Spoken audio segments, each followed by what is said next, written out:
Hello everyone!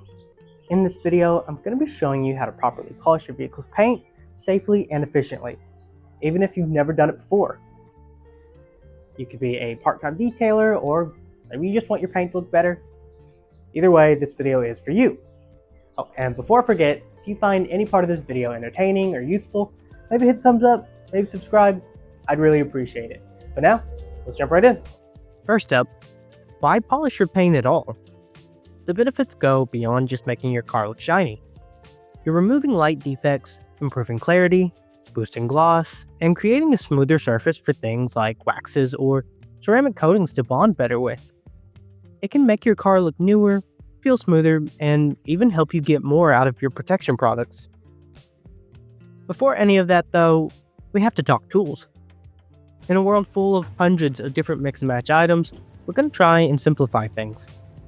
For this video, I'm using the DIY Detail Gold Standard system because it's not only affordable, but it's really beginner friendly and everything is designed to work together. Their Gold Standard polish is safe on surfaces like glass, trim, even wiper blades, which makes it super versatile. I'm pairing it up with their Gold Standard waffle pad for its cutting abilities, and the way it still leaves behind a nice finish, essentially saving you some steps. Plus, the waffle design keeps things cooler, therefore easier to work with. Because you always want to polish on cool paint so the abrasives can do their job properly.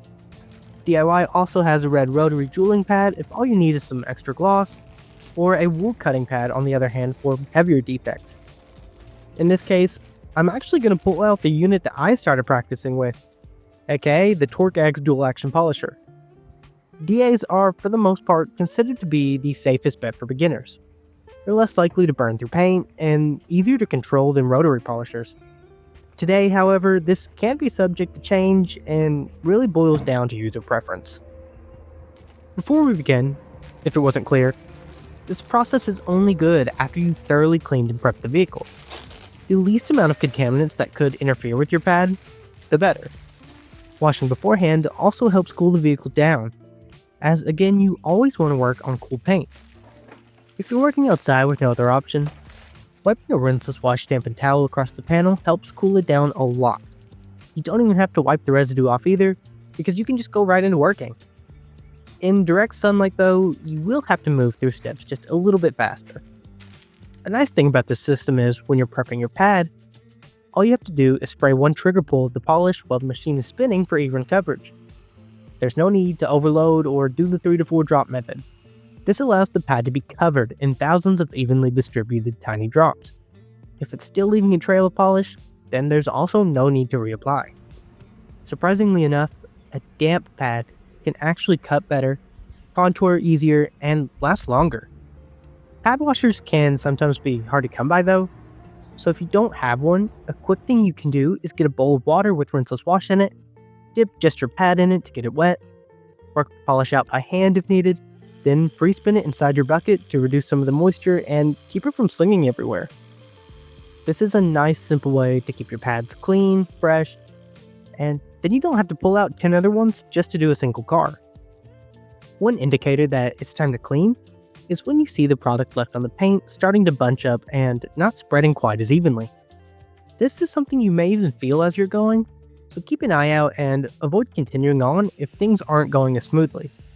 As soon as you think it might be time to swap, it's best to go ahead as opposed to trying to squeeze out one more panel. It'll leave a worse finish on the vehicle as well as tear your pad up faster. Most of the time, you'll likely need to refresh things after every section pass. When working on the vehicle, the front portion is typically the worst since it takes on the most debris while driving. So it's best to start there and make your way back when your pad is most fresh and to get the hard spots that may take longer knocked out first. One easy way to keep track of things is to use a crosshatch pattern, up and down, side to side, with 50% overlapping passes. A 16x16 microfiber towel makes a great guide for section size, especially on bigger panels. More times than not, you won't have to crank the machine up to the highest setting either. With some machines, the mid-range is typically all that's required when using this product, which is really nice since then you're not working with tons of vibrations or loud annoying sounds. Before jumping fully in, always begin with a test spot on a river area. Many manufacturers use different types of paint, so using the same method every time isn't always going to cut it. No pun intended. Start with your least aggressive method first, and work up from there if needed. A lot of the swirls you see are surprisingly straight line scratches that just look circular because of how the light hits them. So don't stress too hard over circles versus straight motions when taking care of your car next time. Some things to be careful of, however, are polishing over matte trim, unless you want it to shine, going over repainted or touched up areas, as the paint might not match the rest of the car. This is where having a paint tester is a great tool to help give you an idea of the depth of paint you're working with, especially if the vehicle has been worked on before. Not following the body lines during passes.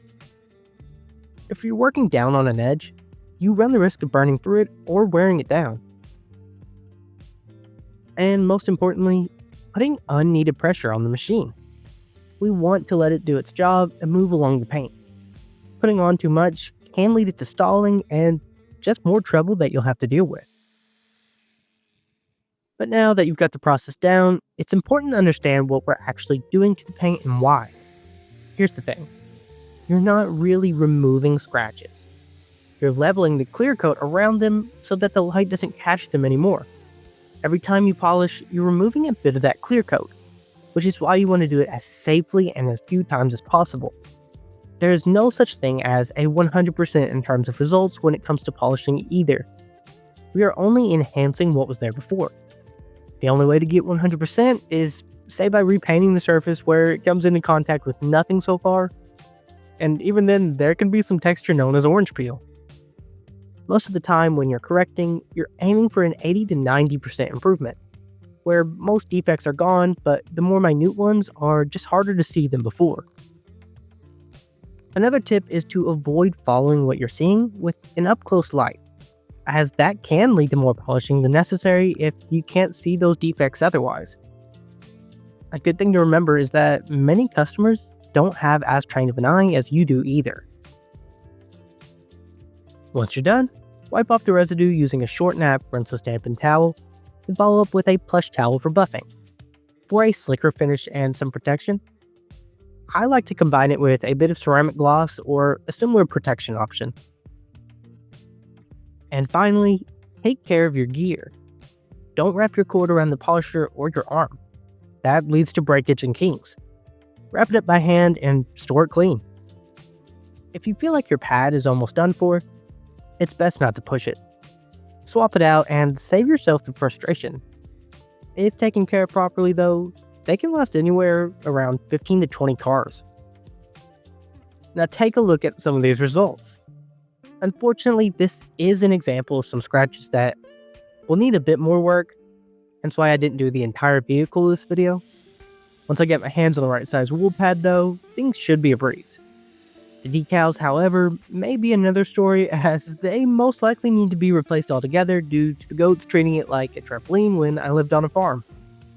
Nonetheless, we still reduced how visible they are and added some gloss back to the surface, making them almost impossible to see from certain angles with just a few products. As for the door handle covers, I believe I could have went a bit further on them, but since I wasn't sure how thick the paint was, I decided to err on the side of caution. Next time though, I think we can improve on them even more if we polish by hand. As for today, we did a one-stage or one-step paint correction, meaning we went over it all one time to remove defects and bring out the gloss. A two-step correction would be if we did a separate, heavier cutting compound to remove defects, followed by a less abrasive polish and pad to even things out. But overall, the most important thing to remember, no matter how much you're doing, is that we are not chasing perfection, we're chasing improvement. And if you're practicing safe washing habits, your correction should last you a long time. And there you have it, guys. If you found any part of this video entertaining or useful, maybe hit the thumbs up, maybe subscribe. I'd really appreciate it. Stay tuned for more detailing videos every week, and let me know in the comments below if you have any of your own experiences or tips. Thanks for watching, guys. That's that. See ya. Pretty serious. not showing up on camera as much, but I'm literally in a dust storm.